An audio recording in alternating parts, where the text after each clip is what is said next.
السلام عليكم ورحمة الله وبركاته. ازيكم يا حبايبي؟ ان شاء الله يا رب تكونوا بخير. اول حاجة كده وقبل ما نبدأ، اللهم صل وسلم وبارك على سيدنا محمد وعلى آله وصحبه اجمعين. تعالوا كده نبدأ الفيديو بتاعنا ونقول بسم الله. طبعا انا عايزه اقول لكم ان انا بصور لكم الفيديو ده تاني يوم على طول من الفيديو اللي نزل لكم النهارده. ف بصوا، انا كنت غاسله طبعا الفوط، انتوا شفتوها امبارح عشان زي ما قلت لكم الدولاب عندي كانت الفوط دي ايه، عامله اصفر كده، كانت متوسخه، فهي الحمد لله غسلتها هي وبقت نضيفه. فانا دلوقتي بقى لميتها من بره من على البلكونه اهي. ودي كميه الفوط كده اللي انا كنت غسلاها.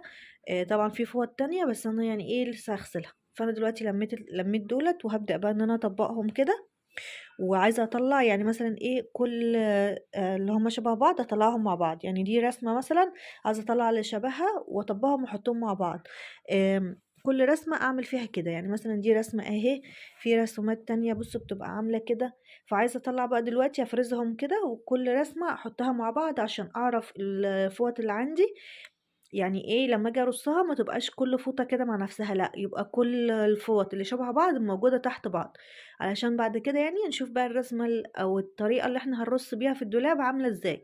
لان انا كنت راسة بطريقة، فعايزه اغير بقى الطريقه دي ايه، اخلي يعني شكل الدولاب مختلف.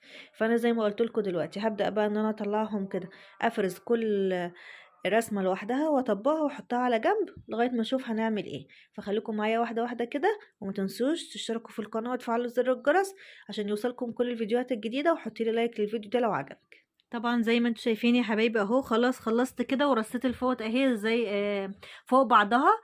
حطيت كده كل اللي هما شبه بعض فوق بعض، بصوا زي ما انتم شايفين كده اهو، كل المتشابهين حطيتهم فوق بعض. طبعا دولت الفوط اللي انا طبقتها اهي، بس طبعا لسه محطتش اي حاجه في الدولاب. لسه في برضو شويه غسلتهم تاني ونشرتهم في البلكونه، فشويه كده برضو هلمهم. وهبدا بقى ان انا ايه، احط كل حاجه شبه بعض جنب بعض. بصوا هنا الدولاب اهو فاضي خالص اهو. انا شلت كده الضرفتين بتوع الفوط، بصوا اهي. طبعا غسلت المفارش بتاعتهم وكده هحطها. طبعا المفارش ديت يعني نضيفه ما شلتهاش، التانيين هم اللي شلتهم، اللي هم ايه زي المدلدلين اللي تحت دول. ان شاء الله برضو لما اجي ارصهم كده هبقى معاكم وهوريكم كده انا هعمل ايه واحده واحده.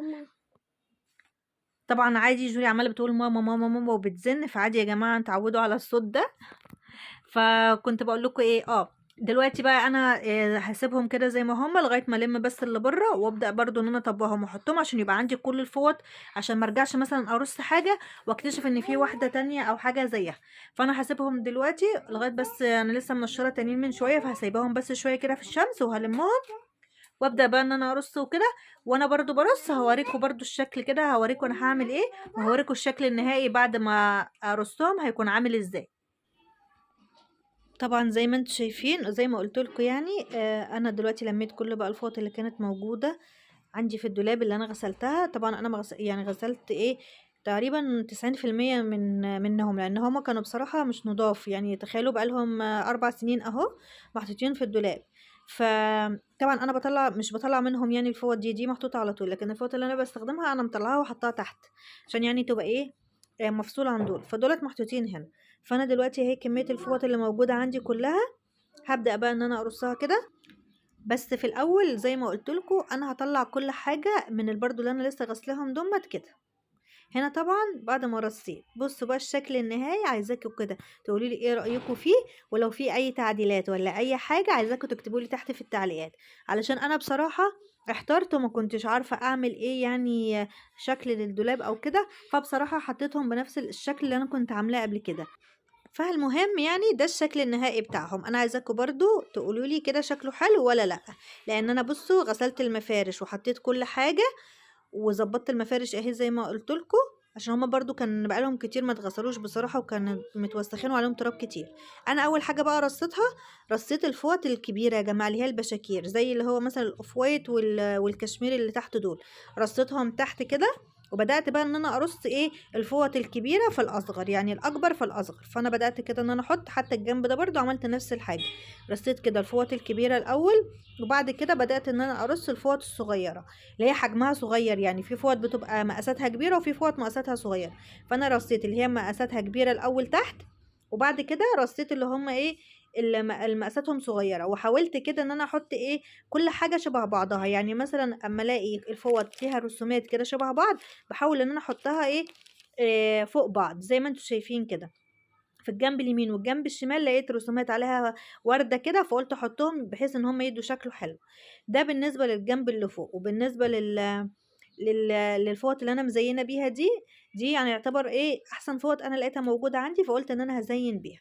ده بالنسبة لأول واحد. تاني رف بقى زي ما أنتم شايفين أهو، ده الشكل بتاعه كده من بعيد، عايزاكم برضه تقولوا لي رأيكم فيه إيه. أنا حاولت كده إيه عارفين أنت رصة الفوط اللي هو تدخّلي واحدة في واحدة كده تدّيكِ مثلث في الآخر الشكل ده. فعملت منه 2 كده، حطيت واحد هنا وواحد هنا، وبعدين بدأت بقى إن أنا أزين الدولاب بالفوط كده بتاعتي. طبعًا هنا كنت باوريكم إيه الفوط يعني داخلة في بعضها كده إزاي، في الجنب ده وفي الجنب ده. فكان شكلها حلو يعني شكلها مش وحش. أنا برضه لمّا كنت قبل ما أغسلهم كنت رصاهم بنفس الرصة دي. فالمهم رُحت جايبة بقى الفوط كده زي ما أنتم شايفين، وحطيتها كده تحت اللي هي معمول عليها فيونكة دي.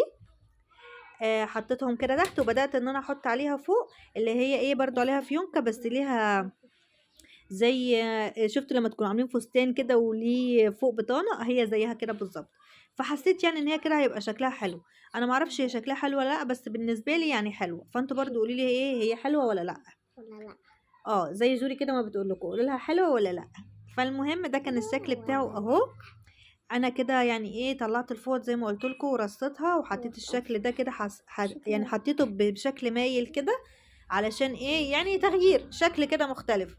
هي بصراحة كانت الفوطة دي زيادة ومش عارفة أعمل بيها إيه، فرُحت جاية حاطاها كده بنفس الشكل ده زي ما وريت لكم بشكل مايل كده، بحيث يعني إن هي تبقى مديّة أي شكل أو أي حاجة يعني. طبعًا أنا لو شِلتها هيبقى شكل الدولاب يعني برضه حلو، بس أنا بصراحة مش لاقية لها مكان غير هنا، فأنا حطيتها هنا وخلاص. فده كده كان شكله من بعيد أهو. قولوا لي برضه رأيكم فيه إيه، وعايزاكم كده برضه تكتبوا لي كومنتات حلوة، وتكتبوا لي كده إيه الرصة تمام والّا مش تمام وحلوة والّا لأ. وطبعًا بالنسبة للدولاب هنا من تحت طبعًا إيه الملايات والطقومة بتاعتي اللي أنا مش باستخدمها برضه دي أنا شايلاها لمّا بيكون في عيد أو حاجة باطلّع طقم جديد، لكن لمّا ما بيكونش في حاجة بافرش من اللي هُم تحت اللي أنتم شايفينهم حتى متنعكشين دول.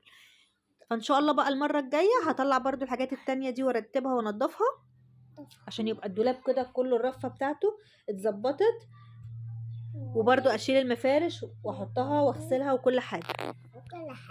علشان طبعًا أنا باحب يعني كل حاجة عندي تبقى نضيفة ومرتبة. فالحمد لله يعني أنا عملت دُولة وغسلتهم الحمد لله. المرّة الجاية إن شاء الله طبعًا مش هاغسل الطقومة بتاعة الملايات وكده لإن هي نضيفة، بس هاحاول أرتّبهم وأشيلهم وأنضّف مكانهم مكان المفرش وكده وأضبّطه. فبس كده ده كان الفيديو بقى بتاعي النهارده. عايزاكم تكتبوا لي تعليقات حلوة وتشتركوا في القناة وتفعلوا زر الجرس، وتقولوا لي كده رأيكم إيه تحت في التعليقات. وشكرًا جدًا ليكم وأشوفكم على خير ومع السلامة.